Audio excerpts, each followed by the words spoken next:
بالخصوص محفل میں موجود خطیب ذیشان، حافظ قرآن، قاری خوشگوار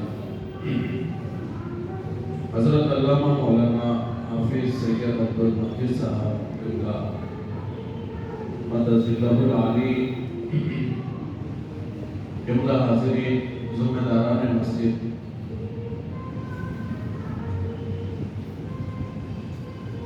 آئیے سب سے پہلے ہم آپ مل کر بارگاہ رسالت والے رسالت میں بآواز بلند درود و سلام کا نذرانہ پیش کریں۔ بڑی اللہم صلی علی سیدنا مولانا محمد وعلی آلہ وصحبہ وسلم، صلاۃ و سلام علیک یا رسول اللہ صلی اللہ علیہ وسلم۔ ماشاءاللہ، اللہ کی کرم سے جو 12ویں مجلس ہے، حکومت ناچیز کے تعلق سے حضرت نے جو کچھ کہا ہے یہ ان کی محبتیں ہیں،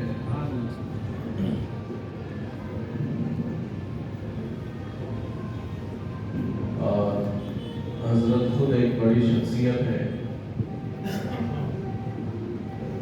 ایسا نہیں ہے کہ آج سے بہت پہلے سے تعارف رکھتے ہیں حضرت کا، ساری صلاحیتیں تو انسان محنت کر کے حاصل کر لیتا ہے، لیکن ایک خوبی یہ ہے جو محنت سے نہیں ملتی، سب سے بڑی خوبی ہے کہ آپ سید ہیں۔ امام اعظم اپنے درس میں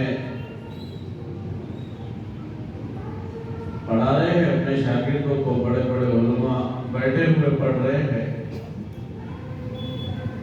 آپ بار بار اٹھ کر کھڑے ہوتے ہیں بیٹھ جاتے ہیں، اٹھ کر کھڑے ہوتے ہیں بیٹھ جاتے ہیں۔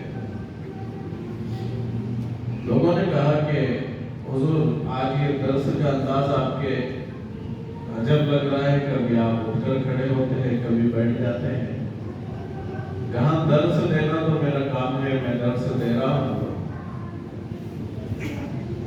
لیکن اٹھ کر اس لیے کھڑا ہوتا ہوں کہ یہاں ایک سید بچہ کھیل رہا ہے، وہ جب میرے قریب آتا ہے تو میں اس کے ادب میں اٹھ کر کھڑا ہو جاتا ہوں، اور جب وہ کھیلتے کھیلتے دور جاتا ہے تو پھر درس دینا شروع کر دیتا ہوں۔ تو یہی ادب اور احترام میری اور آپ کی ذمہ داری ہے، اس لیے مجھے گوارا نہیں ہے کہ حضرت نیچے بیٹھے ہوئے، میں کرسی پر بیٹھ کر خطاب کروں۔ معزز حضرات، مجلس الحمدللہ ہوئی ہے، جو باہر ہے ان سے گزارش ہے کہ اندر آ جائے تاکہ تھوڑی دیر میں انشاءاللہ کچھ بات ہو۔ جتنے بھی باہر ہے اندر آ جائیے، تشریف لائیے۔ پونہ شہر کی خاصیت یہ ہے، الحمدللہ یہاں کے علماء بڑی محنتیں کرتے ہیں، اور یہ مجلسیں جو منعقد ہوتی ہے موضوعات کے تحت میں، یہاں بھی ہے، بارہ امام مسجد میں بھی ہے، روشن مسجد میں بھی ہے، تنجیل مسجد میں بھی، مرزا مسجد، یعنی اکثر مساجد میں یہ محفلیں ہوتی ہے۔ ایک بہت بڑا ذریعہ ہوتا ہے کہ علماء کے ذریعے آپ کے سینوں میں علم منتقل کیا جائے، عقیدہ منتقل کیا جائے، حضور کا عشق منتقل کیا جائے، دینے کا ڈھنگ آپ کے سینے میں منتقل کیا جائے۔ آج کا جو موضوع رکھا گیا ہے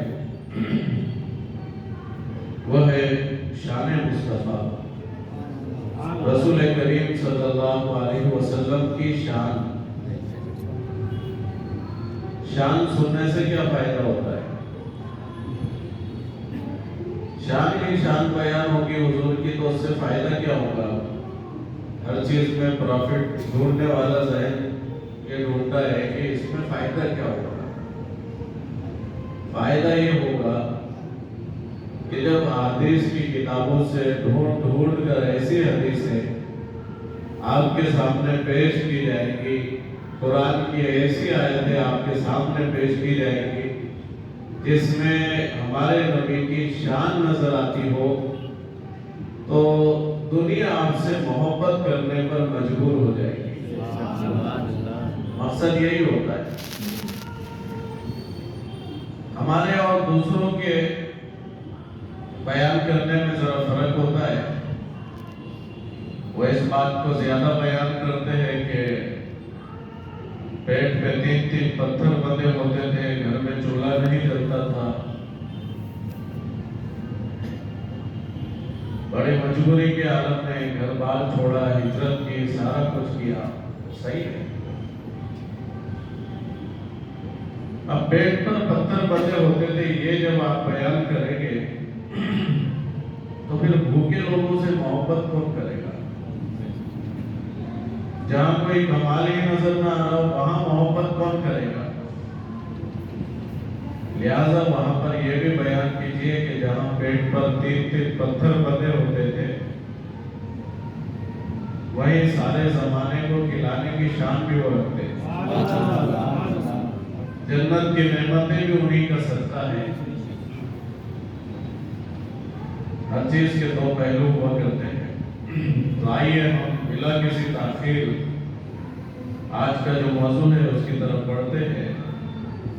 اس سے پہلے چند اشعار بارگاہ رسالت میں حضور تاجدار اہل سنت کا کلام حضرت نے پیش کیا اور اسی سے کچھ ملتے جلتے اشعار آپ کی خدمت میں پیش کر رہا ہوں.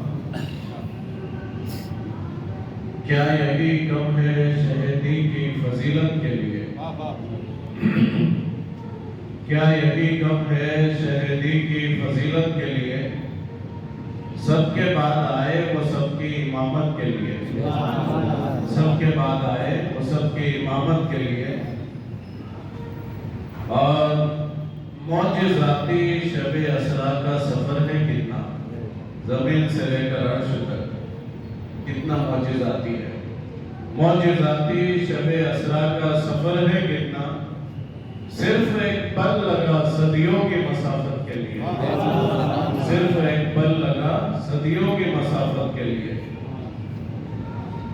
اور یہ شعر کہ ہے اگر حشر حسابات و عدالت کے لیے، ہے اگر حشر حسابات و عدالت کے لیے، کون سا دن ہے گناہ گاروں پہ رحمت کے لیے؟ کون سا دن ہے گناہ گاروں پہ رحمت کے لیے؟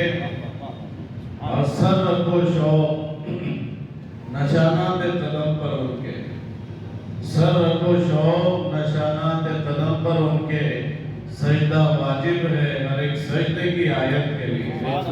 سجدہ واجب ہے ہر ایک سجدے کی آیت کے لیے.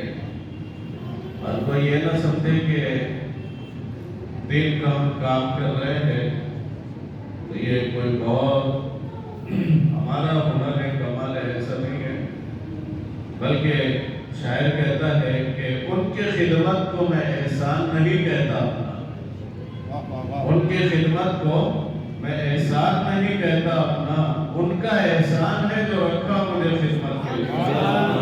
ان کا احسان ہے جو رکھا مجھے خدمت کے لیے. معزز حضرات، آج کے اس محفل میں حضور کی شان سن کر دل میں طرب اور حضور کا عشق اگر دل میں پیدا ہو جائے تو میں سمجھتا ہوں کہ آج کی کامیابی ہوگی. حضرات گرامی، رسول کریم صلی اللہ علیہ وسلم کی شان مصطفیٰ، اللہ نے قرآن مجید میں ارشاد فرمایا کہ تلک الرسل فضلنا بعضهم علی بعض، یہ وہ رسول ہے کہ بعض کو بعض پر ہم نے فضیلت بخشی. منہم من کلم اللہ، ان میں وہ بھی ہے جن سے اللہ نے کلام کیا. ورفع بعضهم درجات، اور وہ بھی ہے کہ جن کے درجے اللہ مفسرین کا اتفاق ہے کہ جن کے درجے بلند کی اس سے مراد حضور کی ذات ہے، سب سے بلند درجہ آپ کو دے کر بھیجا۔ تو یہ وہ رسول ہے، تیسرا پارہ یہیں سے شروع ہو رہا ہے، یہ وہ رسول ہے کہ بعض کو بعض پر ہم نے فضیلت بخشی ہے۔ ویسے تو سارے نبیوں کا مقصد ایک ہے دنیا میں آنے کا، سارے نبیوں کا پیغام ایک ہے، لیکن سارے نبیوں کا مقام ایک نہیں ہے۔ یہ جو کہتے ہیں لا نفرق بین احد من رسولی، ہم رسولوں میں کسی کے درمیان تفریق نہیں کرتے، یعنی ایمان لانے کے بارے میں سب پر ایمان ہمارا برابر ہے۔ کوئی رسول کے بارے میں ایمان لانے کے بارے میں تفریق نہیں، لیکن شان اور مقام سب کے جداگانہ ہے۔ صحابہ اکرام اللہ کے رسول صلی اللہ علیہ وسلم کے مسجد میں باتیں کر رہے ہیں، ایک صحابی نے کہا کہ اللہ نے حضرت موسیٰ کو کلیم اللہ بنایا ہے۔ دوسرے صحابی نے کہا کہ اللہ نے حضرت عیسیٰ کو روح اللہ بنایا ہے۔ تیسرے صحابی نے کہا کہ اللہ نے حضرت ابراہیم کو خلیل اللہ بنایا ہے۔ ایک صحابی نے کہا کہ اللہ نے حضرت آدم کو صفی اللہ بنایا ہے۔ اتنے میں حضور جلوگر ہوئے، کہا ہے میرے صحابہ، میں نے تم سب کی گفتگو سنی ہے، بے شک موسیٰ کلیم اللہ ہے، عیسیٰ روح اللہ ہے، داؤد خلیفۃ اللہ ہے، آدم صفی اللہ ہے، ابراہیم کو اللہ نے اپنا خلیل بنایا ہے، لیکن مجھے اللہ نے اپنا حبیب بنایا ہے۔ اور حبیب کا مقام سب سے اعلیٰ ہوتا ہے، حبیب کی شان سب سے اعلیٰ ہوتی ہے، اور اس شان کا اظہار اس طریقے سے ہوتا ہے کہ دیگر انبیاء علیہ السلام بڑی شان و شوکت کے مالک، لیکن جب دنیا میں آ رہے ہیں تو اللہ تعالیٰ نے کسی نبی کو کسی خاص قوم کی طرف بھیجا، قوم عاد کی طرف، کسی کو قوم سمود کی طرف۔ اسی طریقے سے کسی نبی کو کسی خاص علاقے، کسی خاص خطے، یا بہت ہوا تو کسی خاص ملک کی طرف بھیجا، لیکن جب باری آئی ہمارے سرکار کی تو اللہ رب العزت نے آپ کو کسی خاص علاقے کی طرف یا کسی خاص قوم کی طرف یا کسی خاص قبیلے یا کسی خاص ملک کی طرف نہیں بھیجا، بلکہ فرمایا وَمَا أَرْسَلْنَاكَ إِلَّا كَافَّةً لِلنَّاسِ، اے محبوب ہم نے آپ کو ساری انسانیت کے لیے بنا کر بھیجا ہے۔ آپ ایک ملک کے رسول نہیں ہیں، آپ ایک قبیلے کی طرف یا قوم کی طرف یا خاندان کی طرف رسول بنا کر نہیں بھیجے گئے، بلکہ ساری انسانیت کی طرف آپ کو رسول بنا کر بھیجا۔ وَمَا أَرْسَلْنَاكَ إِلَّا رَحْمَةً لِلْعَالَمِينَ، اے محبوب ہم نے آپ کو سارے عالمین کے لیے رحمت بنا کر بھیجا ہے۔ یہ تو ہماری خوش قسمتی ہے کہ وہ ہمارے درمیان تشریف لائے، وہ ہر عالم کی رحمت ہے، کسی عالم میں رہ جاتے یہ ان کی مہربانی ہے کہ یہ عالم پسند آیا۔ اللہ نے بن مانگے ہمیں اس نبی کی امت میں پیدا فرمایا کہ جس کے امتی ہونے کے دعا نبیوں نے کی ہے۔ حضرت عیسیٰ علیہ السلام نے فرمایا تھا اے اللہ بنی اسرائیل کا نبی نہ بنا، آخری نبی کا امتی بنا دے۔ یہی بات ہے کہ قیامت سے پہلے وہ تشریف لائیں گے، جانے نبوت تو ہوگی ہی لیکن سرکار کے امتی بن کر بھی تشریف لائیں گے۔ معزز حضرات، یہ شان مصطفیٰ کو اللہ نے عطا فرمائی اور یہ مقام عطا فرمایا نبیوں کے بیچ میں کہ نبی جتنے بھی آئے سب کو شان دی گئی، کمالات دیے گئے، معجزات عطا کیے گئے، ایسے ایسے معجزات دیے گئے کہ انہوں نے اپنے معجزے کے ذریعے اس دور کے اٹھنے والے فتنوں کو دبا دیا، دنیا کو مسخر کیا۔ حضرت سلیمان علیہ السلام کے دور میں ایک مخلوق دوسری مخلوق کو اپنے تابع کرنا چاہتی تھی، مسخر کرنا چاہتی تھی، اللہ نے وہ معجزہ دیا کہ حضرت سلیمان علیہ السلام کو ساری روئے زمین کا بادشاہ بنا دیا۔ اب ہوا یوں کہ حضرت سلیمان علیہ السلام کی حکومت زمین پر بھی ہے، ہواؤں پر بھی ہے، جنات پر بھی ہے، جرند و پرند پر بھی ہے. ایسا کمال عطا فرمایا، ایسا بے مثال معجزہ دیا کہ اس معجزے کے ذریعے انہوں نے اپنے قوم کو مسخر کیا. حضرت موسیٰ علیہ السلام کا دور ہے. اللہ نے حضرت موسیٰ علیہ السلام کو ایسے دور میں بھیجا، جادوگری عام ہے. لوگ رسی زمین پر ڈالتے ہیں تو سانپ بن جاتی ہے، استا بن جاتا ہے. موسیٰ علیہ السلام کو عصا دیا گیا، آپ اسے زمین پر ڈالتے ہیں، اس سے بڑا استا بن جاتا ہے. ید بیضا یعنی چمکدار ہاتھ کا معجزہ دیا گیا موسیٰ علیہ السلام کو. آپ اپنا ہاتھ بغل میں ڈالتے ہیں اور جب نکالتے ہیں تو سورج کی مانند چمکنے لگ جاتا ہے. 9 معجزے حضرت موسیٰ علیہ السلام کو اللہ نے عطا فرمایا اور ان معجزات کے ذریعے آپ نے اپنے دور کی جو سپریم طاقت تھی اس دور کی اس پر قابو پا لیا. حضرت عیسیٰ علیہ السلام ایک ایسے دور میں تشریف لائے کہ لوگ علاج و معالجے کے بارے میں زمین و آسمان کے خلا میں ملا رہے. لا علاج بیماریوں کا علاج ہو رہا ہے، ہر بیماری کا علاج ہو رہا ہے. صرف مریض کے جسم میں جان ڈالنا باقی رکھی گئی ہے. ایک جان ہی تھی جو حکیم و طبیب ڈال نہیں سکے تھے. اللہ نے ایسا معجزہ دیا حضرت عیسیٰ علیہ السلام کو کہ آپ نے اپنے اس معجزے کے ذریعے مردوں کو زندہ کیا. قوم بسم اللہ کہا، ہاتھ لگایا، مردہ کھڑا ہو گیا. حضرات گرامی، پچھلے نبی آ رہے ہیں تو معجزات و کمالات لے کر آ رہے ہیں. اللہ رب العزت نے کسی کو 5 معجزے، کسی کو 7، کسی کو 9 معجزے دیے. لیکن جب باری آئی ہمارے اور آپ کے آقا کی، نبیوں کے تاجدار کی، جب باری آئی امام الانبیاء کی، جب باری آئی رحمت للعالمین کی، طٰہٰ و یاسین کی، جب باری آئی شفیع المذنبین کی، جب باری آئی محبوب رب العالمین کی، اللہ نے معجزہ دیا نہیں، گن کر معجزے نہیں دیے. کہا کہ اے رسول گرامی، آپ تو میرے حبیب ہیں، آپ کو معجزہ دے کر نہیں بھیجوں گا، سر سے پاؤں تک معجزہ بنا کر بھیجوں گا. آپ کی ہر عطا معجزہ ہو جائے گی. آپ چل رہے ہیں، یہ بھی معجزہ ہے.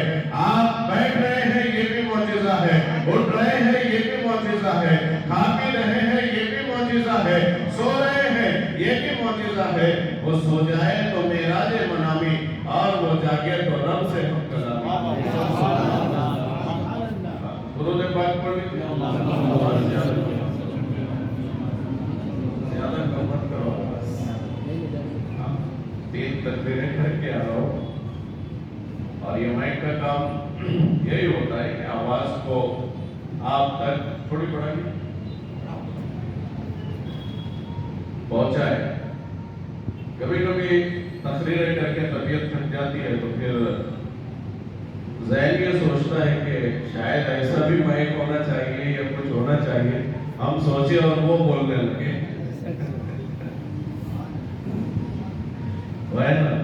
مجھے کمال سخن سے نوازنے والے، مجھے کمال سخن سے نوازنے والے، میں چپ رہوں گی تو نغمہ میرا سنائی دے. ویسا ہونا چاہیے. بات کیا چل رہی تھی؟ کیا چل رہی تھی بولیے؟ مطلب آپ سن رہے ہیں. درود شریف پڑھ لیجیے. اللہم صلی علی سیدنا مولانا محمد وعلی آلہ وصحبہ وبارک وسلم. صلاۃ و سلام علیک یا رسول اللہ صلی اللہ علیہ وسلم. حضور کی شان بیان کرنے میں آپ کو آواز کتنی بھی ہو، اس سے کوئی پرابلم نہیں. دنیا کے مسائل پر تو ہم گفتگو نہیں کر رہے کہ کوئی سن لے گا، کوئی کچھ کر لے گا. حضور کی شان بیان ہو رہی ہے. اور ایک امتی کو رائٹ ہے جب دنیا کی ناپاک سے ناپاک قوم اپنے لیڈر کو اس کی تعریفیں بیان کرتی ہے، اس کی شان بیان کرتی ہے، تو ہم نبی پاک کی تعریف کیوں بیان نہ کریں، ان کی شان کیوں نہ بیان کریں. یہ تو ہمارے اندر چند لوگ پیدا ہو گئے ہیں کہ جو شان گھٹانا چاہتے ہیں. لیکن مٹ گئے, مٹتے ہیں, مٹ جائیں گے آتا تیرے, نہ مٹا ہے نہ مٹے گا کبھی چرچا تیرا. اور عقل ہوتی تو خدا سے نہ لڑائی لیتے, عقل ہوتی تو خدا سے نہ لڑائی لیتے, وہ بڑھائے انہیں منظور گھٹا نہ تیرا. تو یہ تو خدا سے لڑائی ہو گیا. بلکہ یہ بھی کہا فاضل بریلوی نے کہ وینا اور تم پر میرے آقا کی عنایت نہ سہی, اور تم پر میرے آقا کی عنایت نہ سہی, نجدیوں کلمہ پڑھانے کا بھی احسان کیا. تو شان مقام اس انداز سے بیان ہو, مصطفیٰ کی ہر ہر ادا معجزہ. آپ کسی درخت کو اپنی طرف بلائے تو زمین چیرتا ہوا, جڑیں اکھیڑتا ہوا مصطفیٰ کی بارگاہ میں حاضر ہو جاتا ہے. آپ کنکریوں کی طرف اشارہ کریں, کنکریاں کلمہ پڑھنے لگتی ہے. آپ ڈوبے ہوئے سورج کی طرف اشارہ کریں, ڈوبا ہوا سورج پلٹ آتا ہے. چاند کی طرف انگلی کا اشارہ کریں, چاند دو ٹکڑے ہو جاتا ہے. آپ جو ہے اپنا ہاتھ مشکیزے میں ڈال لیں تو حدیث پاک میں ہے کہ اس طریقے سے پانی جاری ہو جاتا ہے جیسے پانی کے چشمے بہ رہے ہیں. عزیزان ملت اسلامیہ, ہر ادا حضور کی معجزہ بنا کر بھیجا گیا ہے. ارے حضور تو حضور, آپ جو نالین مبارک پہنتے ہیں, جو آپ کی جوتیاں مبارک ہے, وہ بھی معجزہ ہے, بلکہ اس کو لگنے والی جو خاک ہے وہ بھی معجزہ ہے. آپ کہیں گے کہ ایسے کیسے کہہ دیا, حضور معجزہ ہی ٹھیک ہے, نالین کیسے معجزہ ہو گئی. آپ کو معلوم ہونا چاہیے حضور معراج پہ تشریف لے گئے. حضرت جبرائیل مکہ سے بیت المقدس, وہاں سے سدرہ تک چلتے رہے, اور سدرہ کے بعد حضور نے کہا کہ جبرائیل چلو. تو کہا حضور, حضرت سعدی شیرازی کی زبان میں کہا فروغ تجلی بسوزت کرم, کہ اگر میں یہاں سے بال برابر بھی آگے بڑھا تو تجلی کے فروغ سے میرے بالوں پر جل جائیں گے. سدرہ کے بعد تجلیات ربانی کا وہ عالم ہے کہ اس کے فروغ کی تاب کوئی نہیں لا سکتا ہے, فرشتوں کا سردار بھی نہیں لا سکتا ہے. اے نبی, یہاں سے اگر میں آگے بڑھا تو تجلیات ربانی کے فروغ سے میرے بالوں پر جل جائیں گے, لیکن جہاں جبرائیل کے بالوں پر جل رہے ہیں اسی مقام سے نبی تو گزر رہے ہیں. ارے جو نالین آپ نے پہنی ہے وہ بھی گزر جاتی ہے, وہ بھی گزر جاتی ہے. اس لیے شاعر نے کہا ہے کہ جس سے آگے جائے تو جل جائے پر جبریل کے, جس سے آگے جائے تو جل جائے پر جبریل کے, اس سے آگے جانا دیکھا آپ کی نالین کا, اس سے آگے جانا دیکھا آپ کی نالین کا. وہ نالین حضور کے جسم کا حصہ نہیں تھی, اسی دنیا کی بنی ہوئی تھی. جبرائیل جہاں نہیں جا رہے ہیں, مصطفیٰ کی نالین جا رہی ہے. نالین مصطفیٰ کی معجزہ ہے. حضرت ابو ہریرہ بیان فرماتے ہیں کہ مدینے میں ایک یہودی تھا, اللہ نے ہر نعمت سے اس کو نوازا تھا, ہر نعمت اس کے پاس تھی, لیکن آنکھوں سے نابینا تھا. اب ساری نعمتیں ہو لیکن بینائی نہ ہو, آنکھوں سے نابینا ہو, تو پھر کیسا ہوتا ہے. یعنی نعمتیں تو ہے لیکن فائدہ نہیں اٹھا پا رہا ہے. اب بڑا پریشان تھا, دولت بہائی اس نے اپنے علاج کے لیے. قیصر و کسریٰ اس دور کے جو سپر پاور بادشاہ تھے, ان کے جو ڈاکٹرز تھے, حکیم تھے, ان کے پاس گیا اور اس نے علاج کرایا. ساری دنیا کے ڈاکٹروں میں جو بھی اویلیبل تھا اس دور میں, اس نے علاج کرانے کی کوشش کی اور اس کی آنکھیں روشن نہیں ہوئی. علاج کراتا رہا, کوئی فائدہ نہیں ہوا. آخر میں تھک ہار کر بیٹھ گیا, بے چین ہے, بے قرار ہے. اس کی بیٹی سے اس کی بے چینی اور بے قراری نہیں دیکھی گئی. بیٹی مدینے کی گلی میں دوڑتی ہے اپنے باپ کی بے چینی اور بے قراری کو دیکھ کر. دوڑتے ہوئے یہودی کی بیٹی مسجد نبوی کے دروازے پر آتی ہے. حضرت ابو ہریرہ کھڑے ہیں, کہتی ہے کہ اے ابو ہریرہ, تمہارے نبی کی نالین کہاں ہے, تمہارے نبی کی جوتیاں مبارک کہاں ہے. حضرت ابو ہریرہ حیران ہے کہ یہودی کی بیٹی ہے, سوال کیا پوچھ رہی ہے, تمہارے نبی کی نالین